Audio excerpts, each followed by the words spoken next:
Prezados irmãos, paz seja convosco. É uma satisfação mais uma vez estarmos na casa de Deus e podermos refletir sobre um trecho das Sagradas Escrituras. Nós, nessa semana, estivemos lendo o primeiro livro de Samuel, dos capítulos 6 a 10. E temos ali a conclusão da história de Samuel e como ele chega ali ao tabernáculo. Temos a história de Eli, né, que nós já falamos na semana passada, é um livro maravilhoso, e agora entramos na história de Saul. E ainda Samuel como juiz, nós hoje vamos apreciar um pouco da palavra de Deus falando de Saul. No primeiro livro de Samuel, capítulo 9, os versículos 1 e 2, que serão o texto-chave, serão o texto aqui que é a base da nossa mensagem. E o tema da mensagem de hoje é o gigante anão.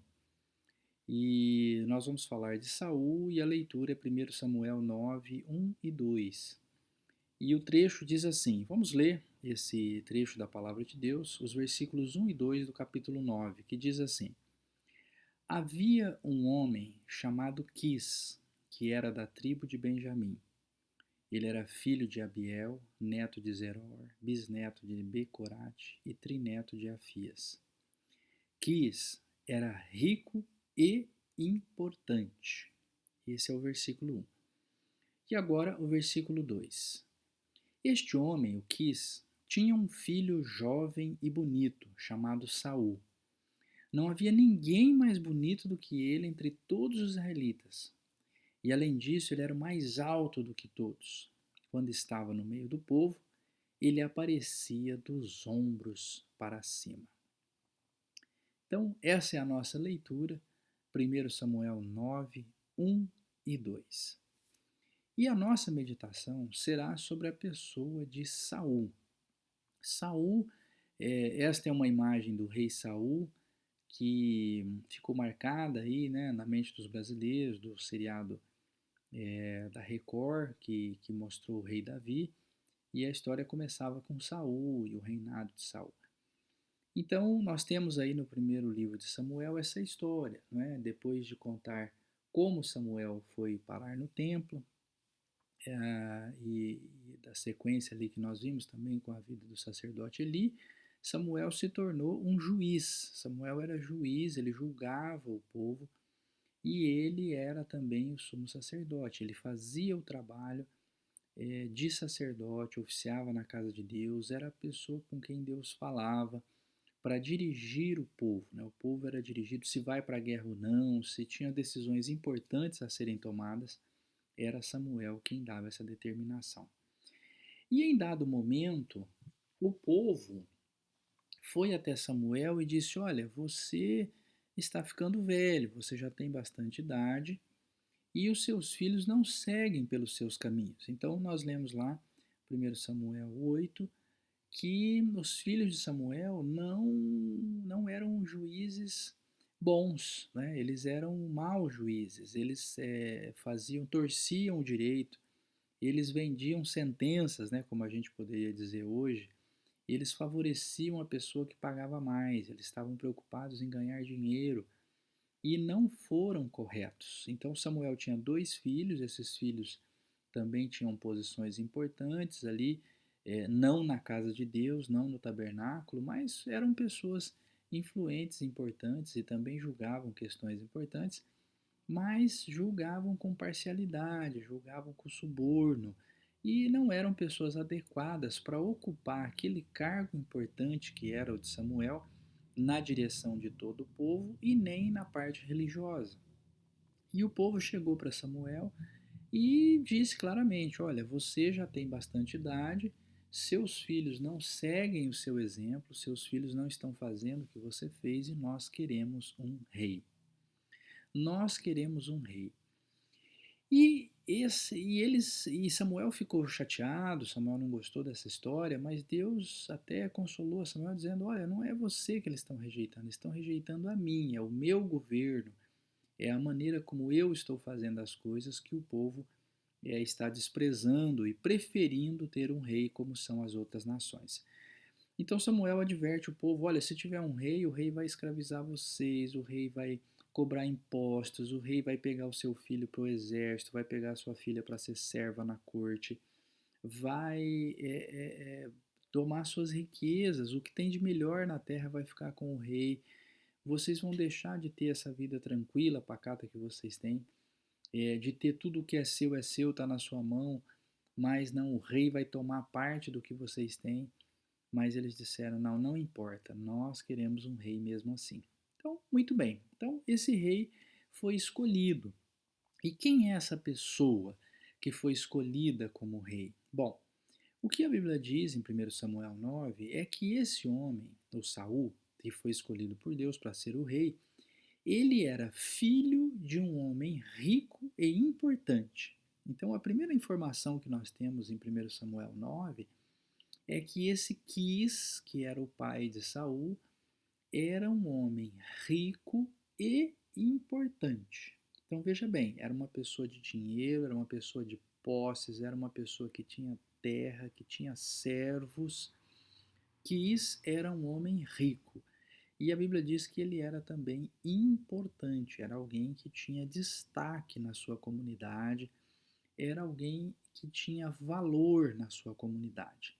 Então esse era o pai de Saul. Então, e sendo filho dele, Saul tinha logicamente essa convivência numa família importante, filho de um homem rico. Era essa informação que nós recebemos de Saul.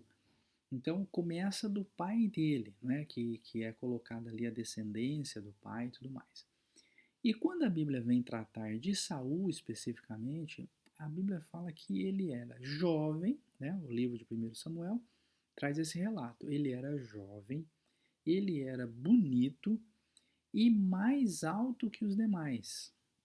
Então veja bem, ele além de ser jovem, alguém que tem, né, a idade aí da beleza, a idade da vitalidade, não é? Da coragem, da destreza, então da força física. Então ele era jovem, bonito, né? Uma pessoa de boa aparência, era alguém apresentável, era alguém que as pessoas admiravam pela beleza.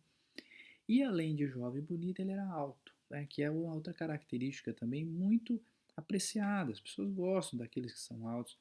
Chama atenção essa pessoa que é alta. E ele se destacava no meio dos demais e a Bíblia diz que ele, no meio dos outros, ele aparecia dos ombros para cima, né? É o que a gente lê em 1 Samuel 9:2.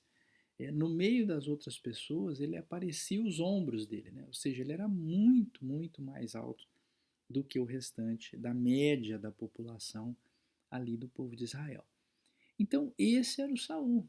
O Saul era um rapaz que tinha vários predicados positivos, né? Então, todas as ilustrações que a gente vê na Bíblia falando do Saul, a gente vê Saul retratado como um jovem espetacular, né? Nessa ilustração aqui, por exemplo, que eu estou trazendo, aparece o profeta Samuel aqui do lado dele, e aí e olha o tamanho do Saul, né? Então o Saul maior, do ombro para cima, maior do que as outras pessoas.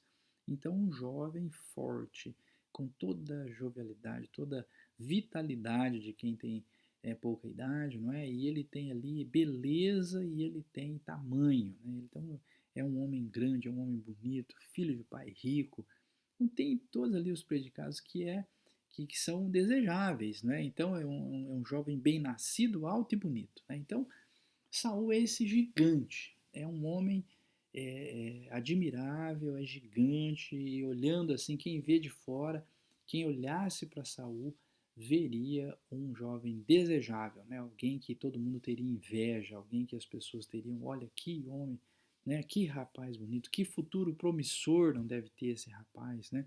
Tão jovem, tão alto, tão bonito, nascido bem, bem nascido numa casa de gente rica que tem condições, né, de talvez dar um futuro muito bom para esse rapaz. Muito bem, então esse é o Saul, né, um gigante. Então, e aqui a gente vê uma outra cena em que o profeta Samuel estaria ungindo Saul, né, como rei, e da mesma forma aparece aqui Saul como um homem muito alto e que para fazer a unção dele, Samuel precisou até subir uma escadinha aqui, porque o Saul era um homem de uma altura considerável, né, muito maior do que as outras pessoas. Então esse gigante, esse homem alto, bonito, jovem, bem-nascido, é o Saul. É assim que a Bíblia trata dele. É isso que nós vamos encontrar em 1 Samuel 9. Um homem que teria todas as qualidades para ser rei, para ser visto como rei pelas outras pessoas, para ser respeitado como rei por todo o povo.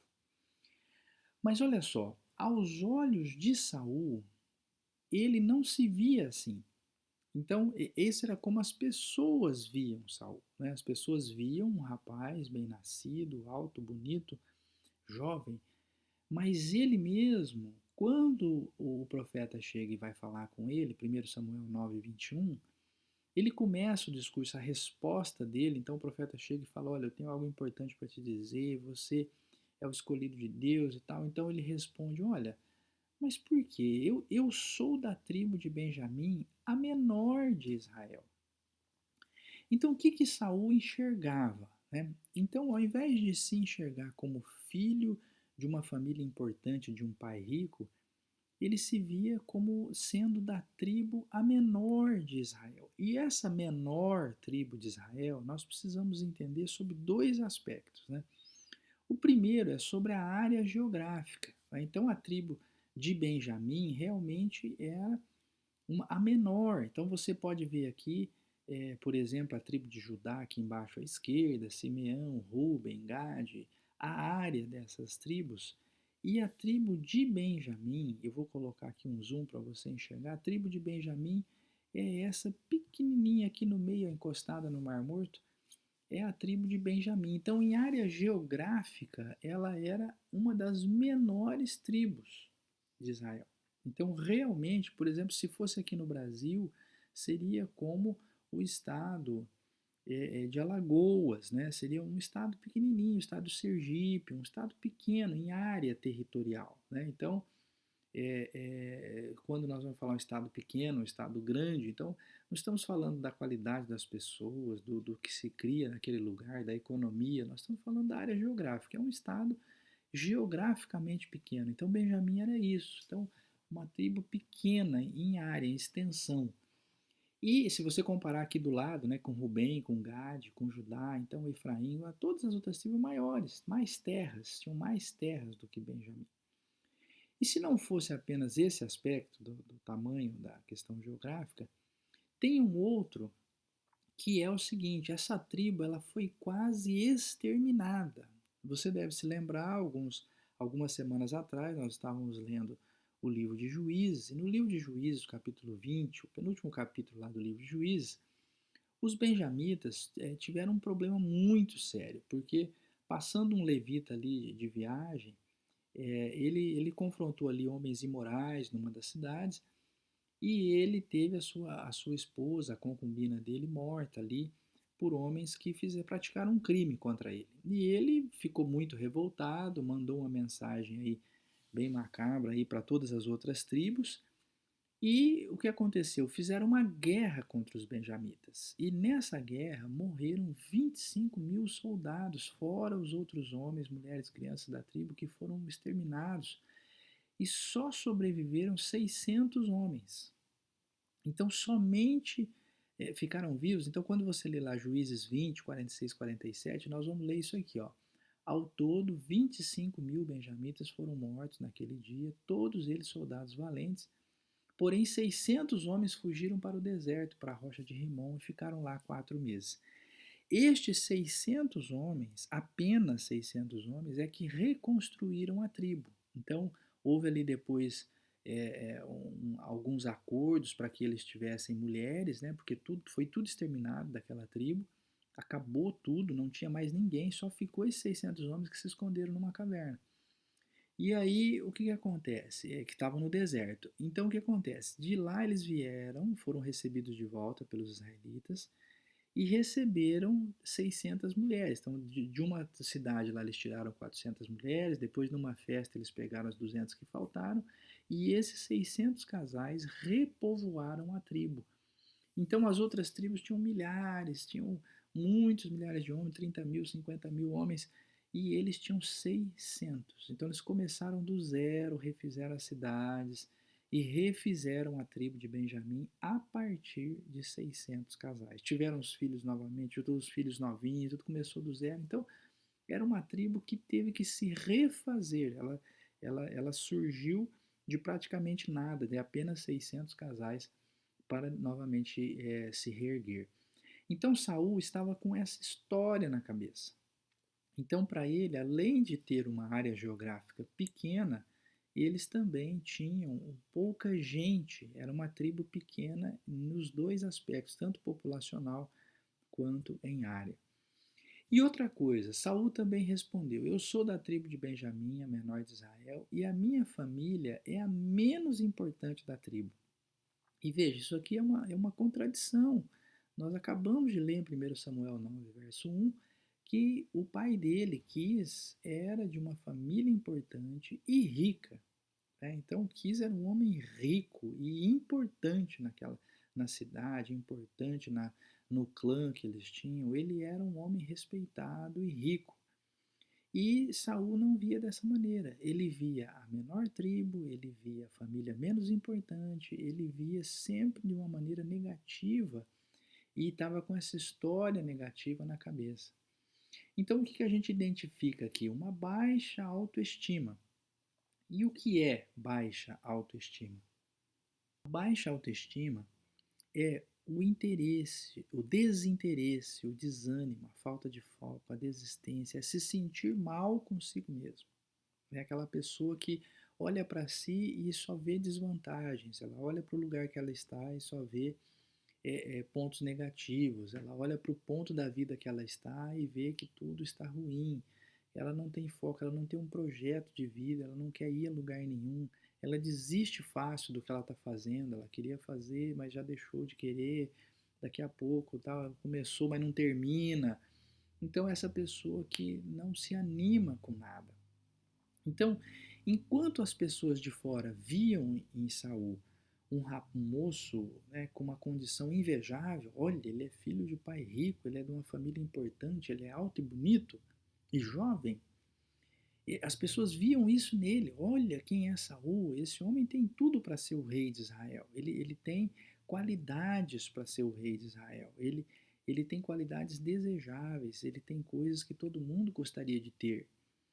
Mas ele mesmo olhava para si e o que ele enxergava? Ah, eu sou da menor tribo, eu sou da família sem importância e eu estou achando esquisito o profeta se interessar por mim. Né? Por que eu? Por que eu que sou da família pequena, de uma família sem importância e da tribo pequena? Por que eu? Então ele não enxergava valor em si mesmo. Ele não percebia a importância na pessoa dele. E isso só prejudicou a vida de Saul. Então veja, você já deve ter visto essa imagem aqui em que o gatinho olha para o espelho e vê um leão.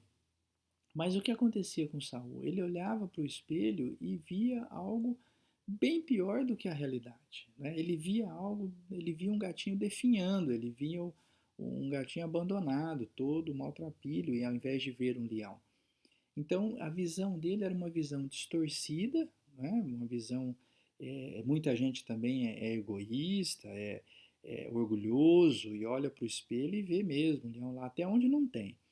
Mas o Saul também, por outro lado, ele era o outro extremo. Ele olhava e via algo muito negativo, mas tão negativo que estava fora da realidade, era algo que não refletia a verdade do que acontecia com ele. Mas essa era a visão dele. Né? Então ele estava do lado de cá, ele enxergava o gatinho definhando, ele enxergava o gatinho abandonado no espelho ao invés de enxergar um leão.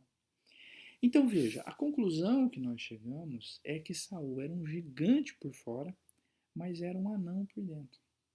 Né? Então quem olhasse para Saul via um homem que tinha todas as condições para ser rei de Israel, mas ele olhava para si mesmo e ele via um anão, ele não via qualidades, ele não via condições para que ele exercesse uma função importante dentro do povo de Israel.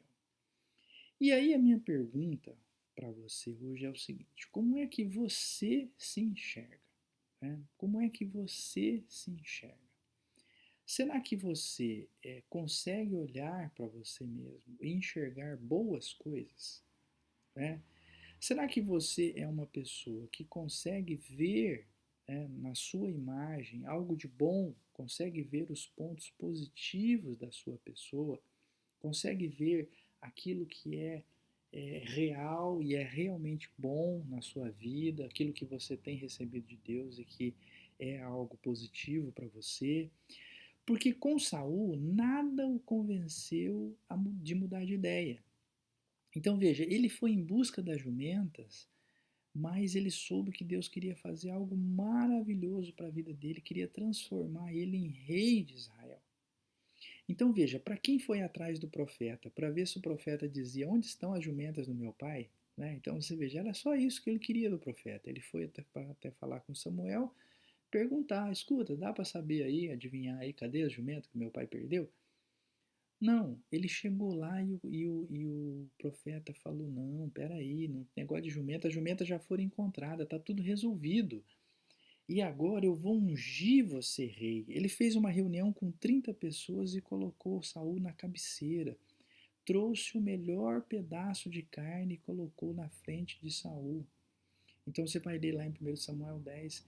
Olha, ele viu sinais. Então Samuel falou para ele: isso é um sinal de que tudo está correto. É o seguinte: você vai encontrar pessoas, eles vão te dizer tais coisas, você vai encontrar pessoa em tal lugar, tudo. Ele falou tudo para ele. Mas ainda assim ele não se sentiu honrado, ele não se sentiu ungido, ele não deu valor nos sinais, ele não deu valor no período que ele passou profetizando, em que ele recebeu o Espírito. Ele foi conversar com o tio dele, negou, o tio dele perguntou: mas o que mais que o profeta te falou? Não falou mais nada. Ele falou: não, só falou que encontrou as jumentas. Então veja, ele ficou escondendo aquilo tudo. E quando realmente o profeta falou: não, vamos fazer uma reunião para te apresentar, o profeta fez a reunião, chamou todo o povo, chamou as pessoas importantes e falou: olha, vamos fazer um sorteio aqui para descobrir. Mas ele já sabia, ele já tinha feito a unção de Saul, mas falou: olha, sorteou a tribo, a família, a casa. E na casa, cadê os filhos dessa casa? Os filhos de Quis? Não, já apresentou aqui, não são eles. Não tem mais ninguém? Aí Deus falou: não, tem sim, ele está escondido no meio da bagagem. Então eles foram lá e trouxeram Saul, e aí ele foi aclamado rei. Então veja bem, nada convencia Saul. A unção, a honra, o melhor pedaço de carne, os sinais, o ter passado um tempo junto aos profetas, nada fez com que Saul se convencesse de que não, realmente Deus me escolheu e eu sou rei agora, vou reinar, vou fazer. Ele não conseguiu sair daquele estado dele de negativismo, aquele estado de pessimismo, aquele estado de sempre achar que o dele não presta, que o dele não serve, que ele não tinha condições, que ele não era capaz.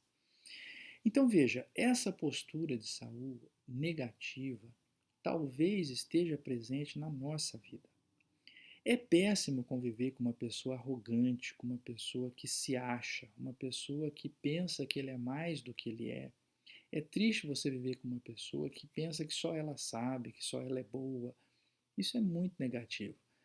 Mas é também triste e difícil conviver com uma pessoa que tudo está ruim. Uma pessoa que só reclama, uma pessoa que acha que nada dela presta, uma pessoa que, quando você diz: olha, vamos fazer tal coisa, não vai dar certo. Uma pessoa que diz: olha, você é uma pessoa, alguém, nossa, que legal, isso aí que você comprou, mas não é tão bom assim não. Né? Olha que legal essa roupa que você tá, mas é emprestada. Mas olha, bonito seu carro, hein? Mas tá com o pneu furado. Então, a pessoa, tudo que você vai falar, ela é negativista, ela vê com olhos negativos, ela vê aquilo como mal, ela não se aceita, ela não se deixa elogiar. Você faz um elogio: nossa, que comida ótima que você fez, mas eu salguei a salada. A pessoa não recebe o elogio, ela não se deixa elogiar, ela não se deixa considerar alguém de valor, ela não recebe valor. E muita gente é assim, e é difícil conviver com uma pessoa assim, porque você vai ver acontecer o mesmo que está acontecendo com Saul. Então, será que você é alguém que só vê o pior? Não importa o lugar, a condição, o momento, seja o que for, você tem uma palavra de reclamação, você tem uma palavra de depreciação, uma palavra de pessimismo, você tem uma palavra negativa, alguém faz um elogio para você, você desmerece. Né? Então você não recebe, você não se deixa colocar num lugar de honra. As pessoas dizem: olha que legal que você veio aqui. Não, eu vou dar só uma passadinha. Né? Você não deixa falar: não, realmente fiz questão, eu vim aqui te ver e tal. Então você valorizar a tua presença, as tuas coisas, o teu carro, a tua família, o teu salário, as tuas coisas, valorizar quem você é. Né? Então, você é alguém que só vê o pior, né? Seja o que for, em que situação for, você está sempre negativo. Né? E o que você vê do seu estado atual hoje? Você vê que nós estamos numa igrejinha pequenininha, que a sua família não tem importância na cidade, que você tem uma profissão comum, você não é lá um médico, né? Você não é o prefeito, você não é alguém de destaque. Ah, eu não tenho aparência, eu sou uma pessoa comum, né? Eu não sou bonitão, não sou modelo. Você está com a idade avançada, não sou mais jovem. Ah, eu nem tenho dinheiro, não sou rico. Então, o que é? Você olha para você e você vê defeitos. Você olha para você e vê coisas negativas que não deveriam estar aí, que você está em desvantagem frente aos demais. É isso que você vê? Então, se essa é a sua visão, talvez você tenha que refletir sobre isso, porque é difícil conviver com uma pessoa assim e você talvez vá deixar passar grandes oportunidades na vida e oportunidades até espirituais para você, como foi no caso de Saul. Mais tarde nós vamos continuar vendo as lições na vida dele, que isso prejudicou toda a vida dele para o futuro, adiante, porque Saul ele ficou preso nesse estado aqui de que minha tribo é pequena, mas não interessa que a sua tribo é pequena, que a sua família não é importante. Acontece que Deus escolheu você para ser o rei de Israel, mas isso nunca entrou na cabeça de Saul. E ele depois tinha medo de ser substituído e ele persegue Davi. Nós vamos continuar analisando aí na sequência da história, mas você já sabe que isso prejudicou a vida de Saul. Isso trouxe grandes problemas, grandes prejuízos para a vida de Saul, essa maneira de pensar, essa dificuldade que ele tinha de se enxergar importante, se enxergar como alguém que foi escolhido por Deus. Agora, o que o apóstolo Pedro diz para nós? Se você pegar aí na sua Bíblia, 1 Pedro 2:9, nós vamos ver o que o apóstolo diz que é a visão de Deus. Ele diz: olha, vocês são a raça escolhida. Porque, irmãos, havia uma raça escolhida, a raça dos judeus. Esse era o povo escolhido de Deus. Hoje nós somos a. 1 Pedro ele fala: olha, a igreja, vocês que receberam a Cristo, vocês são a raça escolhida. Que raça? Qualquer raça, desde que você tenha sido escolhido para servir a Deus.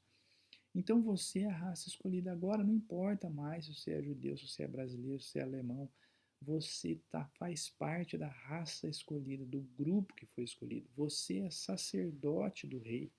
Você é alguém que foi escolhido, dedicado a Deus, para falar de Deus, para manifestar o conhecimento de Deus nessa terra, para pregar o evangelho e a salvação. Você agora faz parte do povo que pertence a Ele. Então, se alguém quisesse ter salvação no passado, ele tinha que ir lá visitar o povo de Deus em Israel, se converter ao judaísmo, se circuncidar, frequentar ali o tabernáculo e receber ali os sinais de israelita para que ele pudesse se agregar ao povo de Deus. Mas nós hoje somos raça escolhida, sacerdócio real, somos o povo que pertence a ele, o povo que aceitou a Cristo. Nós fomos escolhidos para anunciar os atos poderosos de Deus que nos chamou da escuridão para a sua maravilhosa luz. Então, como raça escolhida, como sacerdote do rei, como povo que pertence a ele, como povo escolhido para anunciar os atos poderosos de Deus, como é que você pode olhar para você mesmo e achar que você é da menor tribo, da família menos importante, e se admirar que o profeta tem interesse em você?